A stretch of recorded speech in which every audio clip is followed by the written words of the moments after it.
Just a quick disclaimer, I've actually watched this documentary already, but people are still hitting me up in the comment section and DMs telling me to react to this. So this is my second time watching through this documentary, just to be clear. If you're from Western Sydney, you know that this was a war zone. Out here, it's a war zone. You know, like that, like I've had people message me that are from the area or from a nearby area, and you know, they're actually from the hood. Like, there's plenty of rappers that say they are, and either they're not really in the hood about shit, and or their hood ain't really that bad. But these man are actually in a fucked up area, and I don't mean that in a negative way. I mean that they come from what they're saying in their music is true, basically, about their area. Hear what Australian drill sounds like. That's getting viral on Twitter right now. That was he. This is fire. Who has the biggest buzz around them right now? Crazy. Undeniably 1-4. There we go. Right now? Mama made it. Undeniably 1-4. Mama made it. Here we are. No, on a level 1-4. Fucking Vice hit me up a few months back, and they were like, "Oh, we're gonna do a documentary on 1-4. Would you like to be a part of it? Can we use your reaction video?" And I was like, "Yeah, go for it." You know, like, and they did that a few months back, and I wasn't given a release date or anything like that. So when I woke up in the morning to a bunch of DMs and app mentions, and that's how it pretty much come about. They hit me up, I replied, signed the thing. A couple months later, it comes out. So people were like, "Oh yeah, you were featured in the thing," and then it's the whole of like 3 seconds and like 5 seconds in audio. But it's nice, you know, it's nice to have that little bit of acknowledgement. It's nice to know that they acknowledge me as one of the main reactors around 1-4, or I don't know what basis they went off of, but I'm glad that I was included. You know, some people are going on like I'm A-list celebrity famous now. Like, no, like, yeah, it's nice, don't get me wrong, it's nice to have the recognition, it's nice to be put alongside some of these other reactors. No disrespect towards any of them, but I'm only aware of Prod by Walks, so he's the only one who I kind of recognized when that rolled out there. But shout out everyone who's doing their thing, basically, you know. And so yeah, there's my 5 minutes of fame. Truth's got a name for violence.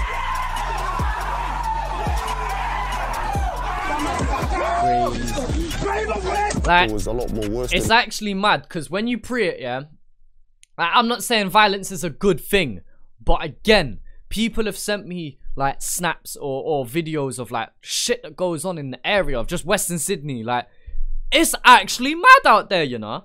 Now, I'm not saying it's the only place in the world. Obviously, there's worse places in the world. There's obviously way better places in the world, but it's like, when these man really say they're from a poverty, is it poverty stricken? Is that the phrase I'm looking for? Or poverty right, I don't know, I'm trying to come out with big phrases right now, but yeah, when they say they're from a poor area, basically, yeah, it's a poor area. We're gonna be shooting a clip tonight. Everyone's gonna be there.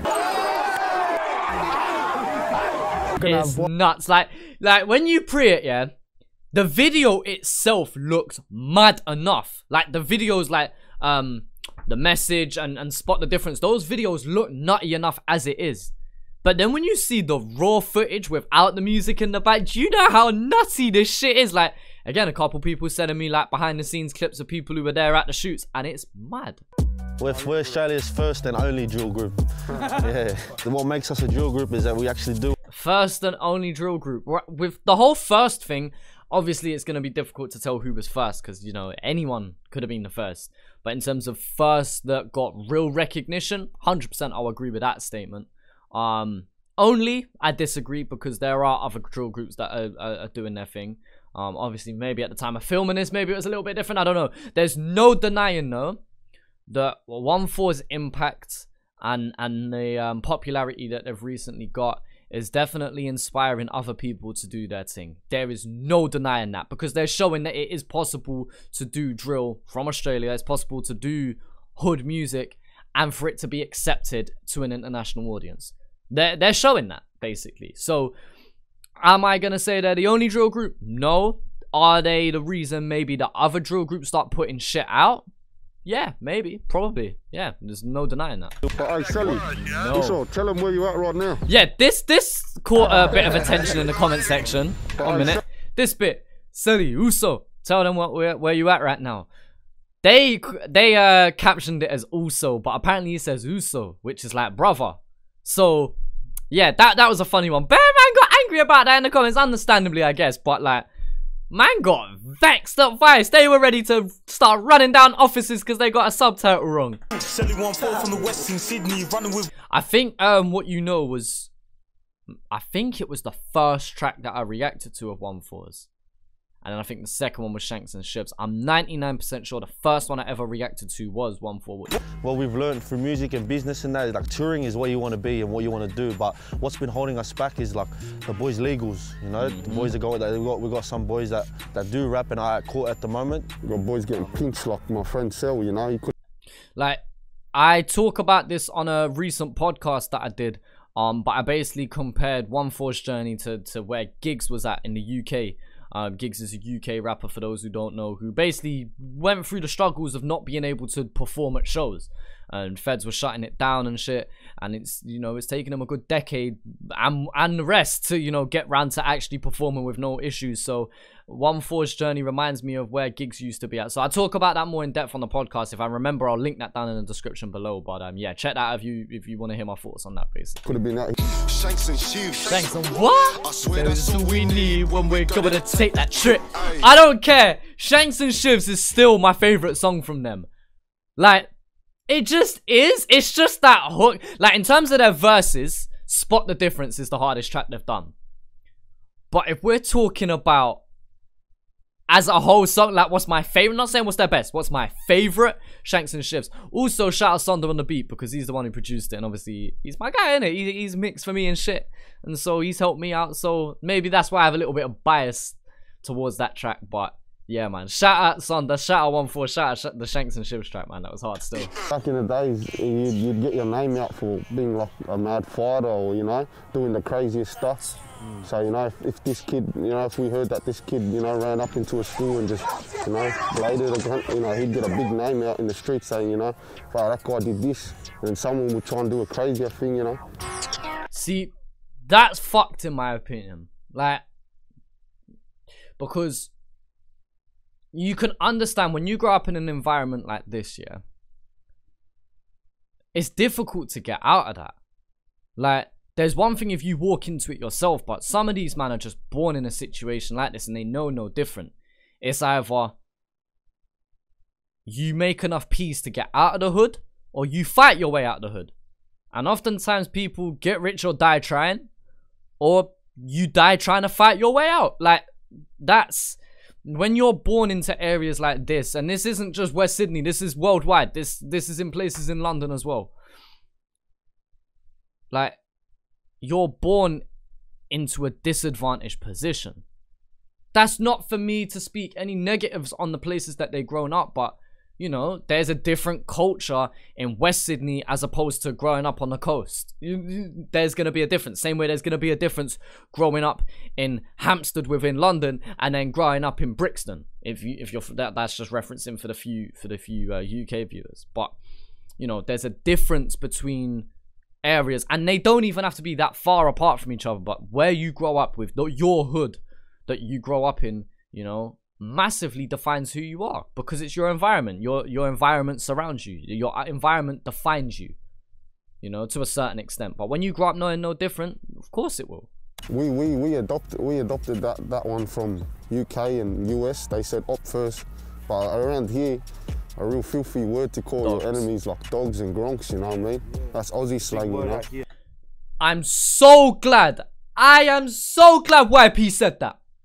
Because when I made a comment, I think it was on the Shanks and Shivs track, when I made the comment of these men are using UK slang. Bear man. Bear man. Shut up.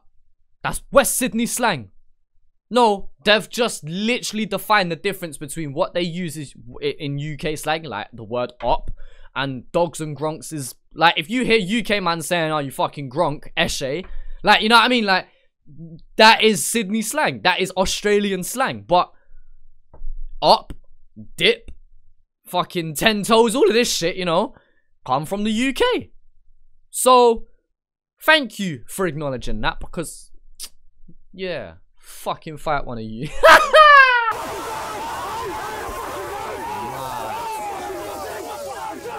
Going back to what I was saying before. When you're actually at these shoots, you realize how mad it actually gets. You think it's mad in the music video?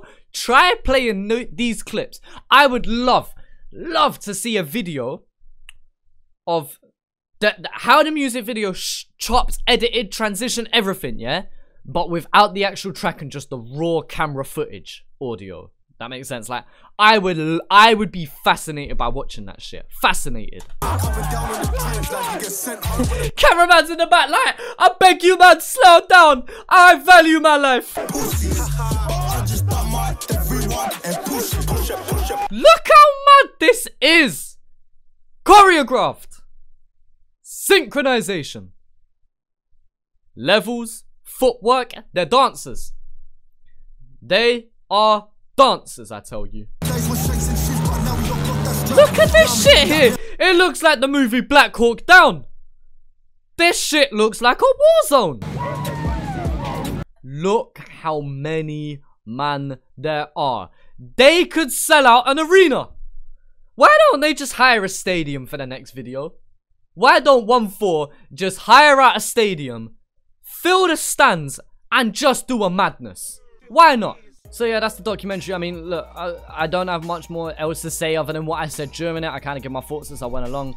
Shout out Vice for featuring me and a couple of other reactors at the start there.